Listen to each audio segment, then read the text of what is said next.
வணக்கம் நண்பர்களே. ஏற்கனவே நம்ம டைம் அண்ட் ஒர்க் நேரம் மற்றும் வேலை டாப்பிக்கில் நேற்று ஃபஸ்ட்டு டைப் பார்த்துருந்தோம். இன்றைக்கி அதோட தொடர்ச்சியாக டைப் 2. ஃபஸ்ட் டைப்பில் என்ன பார்த்துருந்தோம் அப்படின்னா, ஏபின்னு 2 பேரை சொல்லியிருப்பாங்க. 2 பேரும் தனித்தனியாக வேலை செய்வாங்க. கொஷின் கேட்குறப்ப 2 பேரும் சேர்ந்து செஞ்சாங்கன்னா எத்தனை நாளில் முடிப்பாங்கன்னு பார்த்துருந்தோம். டைப் 2ல் என்ன பார்க்க போகிறோம் அப்படின்னா, 2 பேரும் சேர்ந்து செய்கிறத சொல்லிடுவாங்க, ஒருத்தரை மட்டும் தனியாக கேட்பாங்க. இப்போ இங்கே பாருங்கள், ஏவும் பியும் சேர்ந்து ஒரு வேலையை 30 நாட்களில் முடித்து செய்வர். பி மட்டும் அவ்வேலையை 40 நாட்களில் செய்வார் எனில் ஏ மட்டும் அவ்வேலையை எத்தனை நாட்களில் முடிப்பார்? ஸோ அங்கே சொன்னது 2 பேரையும் தனித்தனியாக சொல்லிவிட்டு சேர்த்து கேட்டாங்க. இங்கே 2 பேரையும் சேர்த்து சொல்லிட்டாங்க, ஒரு ஆள் மட்டும் தனியாக கேட்டிருக்காங்க. ஃபஸ்ட் டைப்பில் என்ன சொன்னோம் ஞாபகம் இருக்கா? கீழே 2 நம்பரையும் பெருக்க சொன்னோம் இல்லையா? இங்கேயும் அதே ஐடியா தான். 30 40. கீழே 2 நம்பரையும் என்ன பண்ணுறோம் அப்படின்னா அப்படியே பெருக்கிறோம். 30 பெருக்கல் 40. அங்கே என்ன பண்ண சொல்லியிருப்போம்னா, சேர்ந்து செய்கிறாங்கன்னு கேட்கும்போது மேலே 2த்தையும் ப்ளஸ் பண்ண சொல்லியிருப்போம். இங்கே ஒருத்தரை மட்டும் தனியாக கேட்குறாங்கன்றதால என்ன பண்ணணும் அப்படின்னா மைனஸ் பண்ணணும். அவ்வளோதான் விஷயம். பாருங்கள், 30 40. 40ல் 30 போயிடுச்சுன்னா 10. ஸோ 0 0 கேன்சல் ஆகிடும். மீதி என்ன இருக்குது? 1/3 12 120. வேறு ஆன்சர் என்ன பண்ண சொல்லியிருந்தோம்? தலைகீழ எழுத சொல்லியிருந்தோம். அப்போ 120/1. So answer 120. Option C. புரியுதுங்களா? 2 பேரும் சேர்ந்து செய்கிறதுன்னு கேட்டாங்க நம்மள அப்படின்னா ப்ளஸ் பண்ணணும் மேலே. ஒருத்தரை மட்டும் தனியாக கேட்குறாங்கன்னா மைனஸ் பண்ணணும். சரியா? 2வது கேள்வி.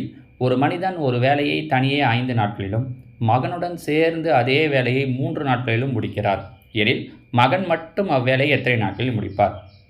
பாருங்கள், தனியாக 5 நாளில் முடிக்கிறாரு, சேர்ந்து பையன் கூட சேர்ந்து 3 நாளில் முடிக்கிறார். ஏபி, மகன், பையன், ஆண், பெண், அதெல்லாம் விஷயம் இல்லை. நமக்கு கான்செப்ட் இவ்வளோ தான். 2 பேரும் சேர்ந்து செய்கிறது சொல்லிட்டாங்க, மகன் மட்டும் வேலையை அப்போ ஒருத்தர் மட்டும் தனியாக எத்தனை நாளில் முடிப்பாருன்ட்டு. ஸோ கீழே என்ன பண்ணுறோம்? 2 நம்பரையும் பெருக்கிறோம். 5 பெருக்கல் 3.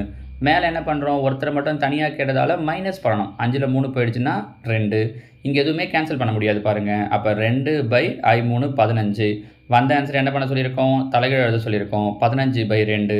15/2னா 15ல் எத்தனை 2 இருக்குது? 7 2 மீதி 1. அப்போ 7 1/2 நாட்கள். Option C. சரியா? அடுத்த 3வது கேள்வி பாருங்கள். ஏவும் பியும் சேர்ந்து ஒரு வேலையை 6 நாட்களில் செய்வர். பி மட்டும் தனியாக அவ்வேலையை 15 நாட்களில் முடித்தால் ஏ தனியாக அவ்வேலையை முடிக்க எடுத்துக்கொள்ளும் நாட்கள் எவ்வளவு? இங்கேயும் அதே தான். 2 பேரும் சேர்ந்து சொல்லிட்டாங்க, ஒருத்தர் மட்டும் தனியாக கேட்டிருக்காங்க. ஸோ வழக்கம் போல் கீழே என்ன பண்ணிக்கிறோம்? 2த்தையும் பெருக்கிறோம். 6 பெருக்கல் 15.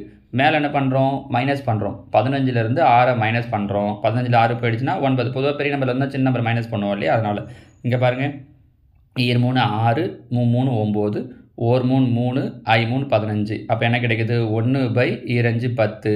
ஸோ தலைகீழ எழுதணும் அப்படின்னா 10/1. அப்போது ஏ மட்டும் தனியாக அந்த வேலையை எத்தனை நாளில் முடிப்பார்னா 10 நாட்கள். Option A. சரிங்களா? 4வது கேள்வி பாருங்கள். ஒரு தொட்டியை ஒரு குழாய் 30 நிமிடங்களில் நிரப்புகிறது. மற்றொரு குழாய் நீர் நிரம்பிய தொட்டியை 24 நிமிடங்களில் காலி செய்யும். தொட்டி காலியாக இருந்து 2 குழாய்களும் ஒரே சமயத்தில் திறந்து விடப்பட்டால் அத்தொட்டி எத்தனை நிமிடங்களில் நிரம்பும்? இப்போ இதில் பார்த்தீங்கன்னா ஒரு குழாய் வந்து தொட்டியை நிரப்புது, இன்னொரு குழாய் தொட்டியை காலி செய்யுது. அப்போ என்ன பண்ணணும் அப்படின்னா தண்ணி வெளில போகுதுன்னு அர்த்தம். அப்போ மைனஸ் பண்ணணும். ஸோ மைனஸ் பண்ணணும் போது முன்னாடி சொன்னது மாதிரியே தான் கீழே 2 நம்பரையும் என்ன பண்ணுறோம் அப்படின்னா பெருக்கிறோம். 30 பெருக்கல் 24. மேலே என்ன பண்ணுறோம் அப்படின்னா மைனஸ் பண்ணுறோம். 30ல் 24 போயிடுச்சு அப்படின்னா 6. 1 6 4 24. அப்போ மீதி இருக்கிறத பெருக்கிறோம்னா 3 12 1/120. தலைகீழாக எழுதுகிறோம் அப்படின்னா 120/1. அப்போ அந்த தொட்டி நிரம்புறதுக்கு எவ்வளோ நேரம் ஆகும் அப்படின்னா 120 நிமிடங்கள். Option A. 5வது கேள்வி பாருங்கள். ஒரு குழாய் காலியாக உள்ள தொட்டியை 15 நிமிடங்களில் நிரப்பும். மற்றொரு குழாய் அத்தொட்டியை 20 நிமிடங்களில் காலி செய்யும். ஆரம்பத்தில் தொட்டி காலியாக இருந்து 2 குழாய்களும் ஒரே நேரத்தில் திறந்துவிடப்பட்டால் அத்தொட்டி நிரம்ப எவ்வளவு நேரம் ஆகும்? நம்ம இதே மாடலில் ஏற்கனவே ஃபஸ்ட்டு டைப்பில் பார்த்தோம் குழாயை வச்சு. அங்கே என்ன பண்ணோம் அப்படின்னா 2 குழாயுமே தொட்டியை நிரப்பும். ஆனால் இங்கே பாருங்கள், ஒரு குழாய் தொட்டியை நிரப்புது, இன்னொரு குழாய் தொட்டியை என்ன பண்ணுது அப்படின்னா காலி செய்து. பாருங்கள், அதே விஷயந்தான், ஆனால் தொட்டியை காலி செய்யுது. அப்போ காலி செய்யுதுன்னு என்ன அர்த்தம்? தண்ணி வெளியில் போகுது. தண்ணி வெளியில் போகுதுன்னா மைனஸ் ஆகுது. கரெக்டாக? அப்போது இப்போ இந்த டைப்பில் சொன்ன மாதிரி நம்ம என்ன பண்ணுறோம்? கீழே இந்த 2 நம்பரையும் பெருக்கிறோம். 15 பெருக்கல் 20. 2 குழாயும் சேர்ந்து தாம்மா திறந்து விடுறாங்க. ஒரே நேரத்தில் தான் தொட்டியை குழாய் எடுத்து திறந்து விடுறாங்க. ஆனால் என்ன விஷயம்னா ஒரு குழாய் தொட்டியை காலி செய்யுது, அதனால் மைனஸ் பண்ணணும். அப்போ 20ல் 15 மைனஸ் பண்ணிட்டோம் அப்படின்னா 5. 1 5 5 3 5 15. அப்போ 1/3 6 60. எவ்வளோ நிமிடத்தில் காலி செய்யும் அப்படின்னா 60 நிமிடங்களில் காலி செய்யும். அவங்க பாருங்கள் கொடுத்துருக்கிறது நிமிடத்தில் தான் கொடுத்துருக்காங்க. அதனால் ஆன்சர் 60 நிமிடம். ஆனால் அவங்க ஆன்சரில் 60 நிமிடம் தான் கொடுத்துருக்கணும்னு கிடையாது. வேற ஒரு நம்பரையும் கொடுத்துருக்கலாம். என்ன கொடுத்துருக்கலாம்? 60 நிமிடங்கிறது 1 மணி நேரம் இல்லையா? அப்போ 1 மணி நேரம்னு கொடுத்துருக்கலாம். பாருங்கள், அதுதான் கொடுத்துருக்காங்க. எவ்வளோ நேரத்தில் தொட்டியை நிரப்புவோம் அப்படின்னா 1 மணி நேரத்தில். 60 நிமிடம்னு கொடுத்தாலும் சரிதான், 1 மணி நேரம்னு கொடுத்தாலும் சரிதான். சரிங்களா? ஸோ தண்ணி வந்து காலி செய்து தொட்டியை அப்படின்னா மைனஸ். அதை ஞாபகம் வச்சுக்கோங்க. அடுத்ததாக உங்களோட எக்ஸசைஸுக்காக ஒரு 2-3 கேள்விகள் கொடுத்துருக்கேன். ஃபஸ்ட்டு கொஷின் பாருங்கள். ஏ மற்றும் பி இருவரும் சேர்ந்து ஒரு வேலையை 6 நாட்களில் முடிப்பர். பி மட்டும் தனியாக வேலையை 10 நாட்களில் முடித்தால் ஏ தனியாக வேலையை முடிக்க எடுத்துக்கொள்ளும் நாட்கள். இரண்டாவது கேள்வி. ஒரு வேலையை ஏவும் பியும் சேர்ந்து 20 நாட்களில் முடிப்பார்கள். அதே வேலையை பி மட்டும் 30 நாட்களில் முடிப்பார் எனில் அந்த வேலையை ஏ மட்டும் முடிக்க எத்தனை நாட்கள் ஆகும்? மூன்றாவது கேள்வி. ஏவும் பியும் சேர்ந்து ஒரு வேலையை 20 நாட்களில் முடிப்பர். ஏ மட்டும் அந்த வேலையை 24 நாட்களில் முடித்தால் பி மட்டும் அந்த வேலையை முடிக்க தேவைப்படுவது. ஸோ மொத்தம் 3 கேள்வி கொடுத்துருக்கோம். 2 டைப் முடிஞ்சிருக்கு. நாளைக்கு நான் இதில் அடுத்த டைப் 3வது டைப் உங்களுக்கு சொல்கிறேன். இதில் ஒரு 7-8 டைப் இருக்குமா.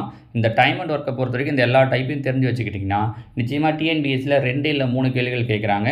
டிஆர்பியை பொறுத்த வரைக்கும் டெட்டு இல்லை செகண்ட் கிரேட் டீச்சர்ஸ் மெயின் எக்ஸாம்லேயும் பார்த்தீங்க அப்படின்னா கட்டாயமாக இந்த டைம் அண்ட் ஒர்க்கை யூஸ் பண்ணி கொஷின்ஸ் கேட்குறாங்க. இது டைப் வைஸ் பார்த்துட்டிங்க அப்படின்னா உங்களுக்கு எப்பவுமே மறக்காதுன்றதால தான் நம்ம இந்த மாதிரி பிரித்து சொல்கிறது. ஓகேவா? ஓகே, நாளைக்கு 3வது டைப் பார்க்கலாம். தேங்க்யூ.